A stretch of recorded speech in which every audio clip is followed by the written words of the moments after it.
All right. So this is the Implementing Cisco Wireless Fundamentals course. It's a 5-day course. It's really designed to help you, students like yourself, Mike, to gain an understanding of not only the concepts of Cisco wireless, but in the whole first module that we're going to talk about, you're going to learn about RF theory, you're going to learn about antenna theory, the mathematics that go into wireless calculations. And so there's a lot of, in the first module particularly, there's a lot of fundamental topics that we're going to discuss that will actually really give you a solid foundation on how to understand generally how wireless functions and how the wireless devices communicate with each other from a physical layer standpoint. But then we'll get into a lot of the other concepts that are more Cisco specific or Cisco related. Obviously, a lot of people take this particular class as part of the CCNA wireless certification, which is a prerequisite to take your CCNP wireless. The CCNP wireless is a 4-exam certification. And Mike, if you are in the future ever interested in going into that and getting into the taking that certification or getting certified, shoot me an email, let me know, and I might be able to provide you some study materials or something that will allow you to prepare for that in the future if you want. Okay? Sure. Mm-hmm. So the goal of this course is to give students the information to prepare them to design, install, monitor, troubleshoot, configure Cisco wireless LANs from a small environment where you might only have a couple of access points all the way up to an enterprise installation. It is an associate level course, so we're going to talk about entry level information. We're not going to really go into any of the advanced wireless LAN network solutions like ICE and whatnot, but you will get a really solid understanding of wireless and how it really works in a Cisco environment. For this particular class, you don't really have to have a whole lot of prerequisite knowledge. Basically, basic routing and switching is all you need to really understand some of these concepts. A lot of people get a little confused when they see CCNA. They think, well, immediately when people see CCNA, they think of routing and switching because that's what fundamentally everybody kind of looks at. But this is a Cisco Certified Network Associate course, but it really doesn't get into a whole lot of the concepts in the routing that we would talk about in the routing and switching. We will be doing some switch configurations. Obviously, access points and controllers and whatnot need to be connected to the infrastructure. So there are some labs and there's some exercises that we go through where you actually will configure that environment. But beyond that, we're not going to get into too much of the routing and switching itself. All right. Once you've completed this course, you're going to have the ability to understand basic RF principles, radio frequency principles, characteristics of radio frequency concepts. That's actually something that we're going to cover in module number 1. You're going to understand wireless LAN security methods like WPA, WPA2, enterprise, personal mode, and we'll talk about all the different aspects of wireless security.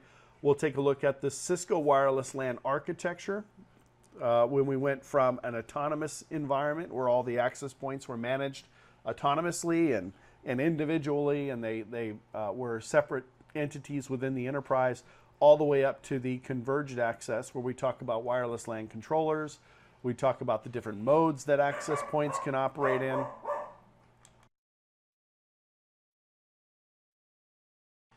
We could talk about the different ways that access points operate, whether it's an infrastructure mode or whether they're dealing in clean air processes and so on. We'll talk about that. We're going to take a look at the centralized wireless access network using AirOS and iOS XE.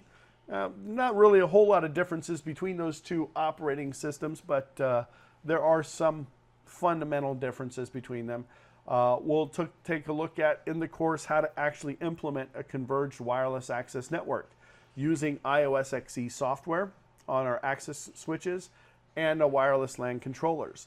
iOS XE is just a different flavor of Cisco iOS. You've got essentially 4 or 5 different flavors of Cisco iOS. You've got the original Cat OS for the switches, which isn't really seen too much these days. Cisco standard iOS, iOS XR, iOS XE, and XOS, and so on. You'll find that the XE software is pretty much essentially the same as traditional iOS software. Licensing is handled a little bit differently, and some of the configurations are slightly different.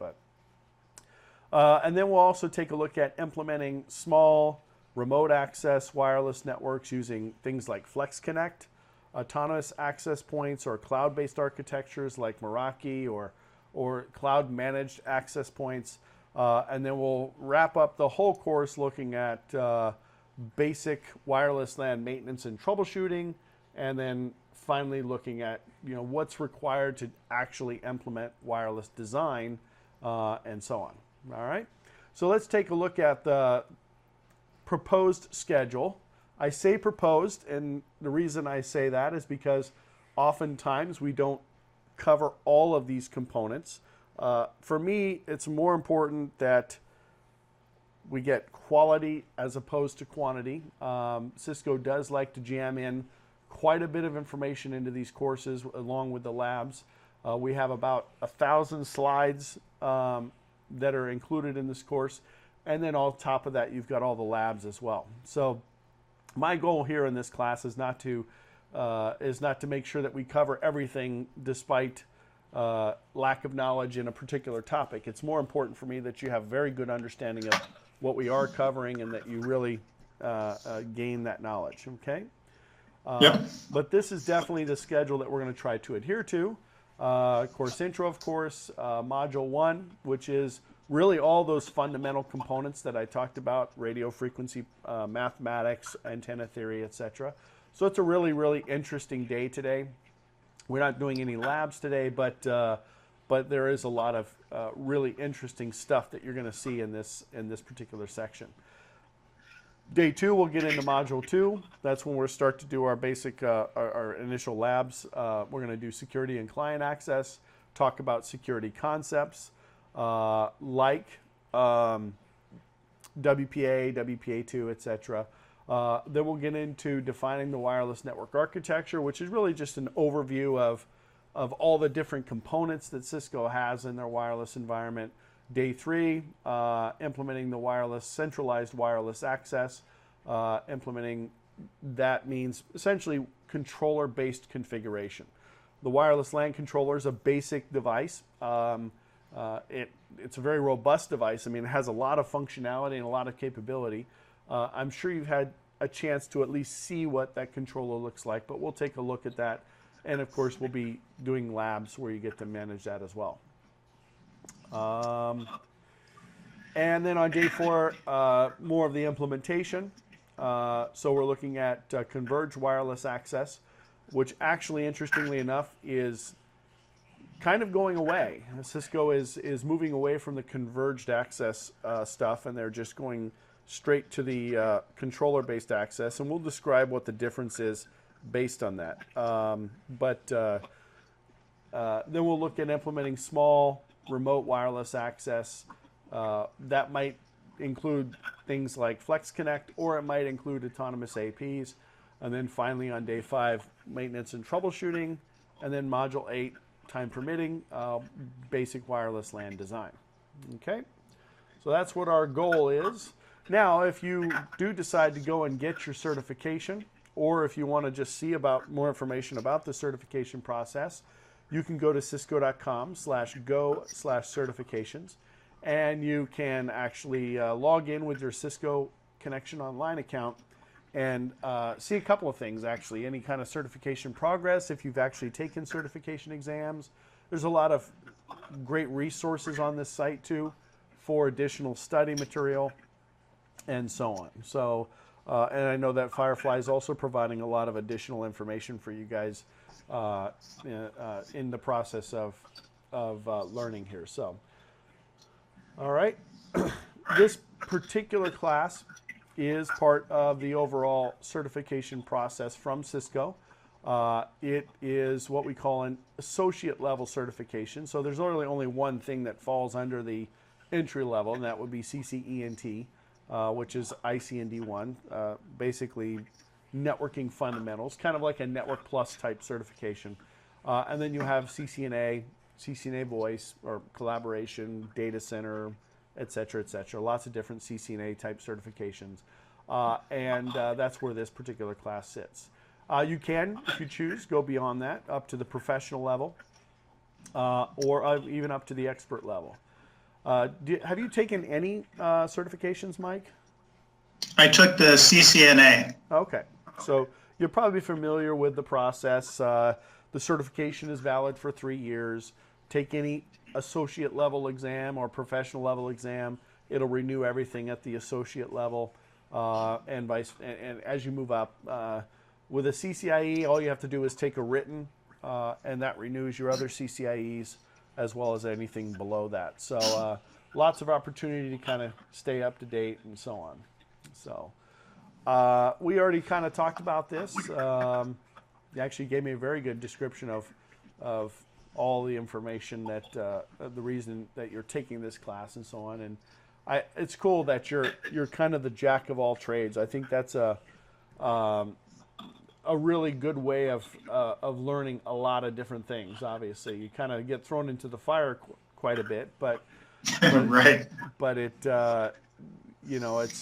that's how I was when I went to JPL.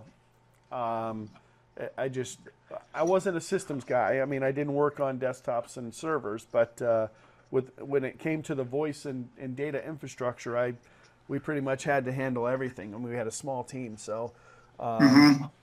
But I learned a lot in that process. Definitely learned a lot in that process. So, all right. So these are some of the slides that icons that you'll see throughout the course. I'm sure you've seen these. You've taken other courses in the past, so there's probably nothing extraordinary here. But if there are any additional questions you have about any of the diagrams or anything like that throughout the course, you can let me know. All right? Okay. All right, let me do one more thing here. I'm going to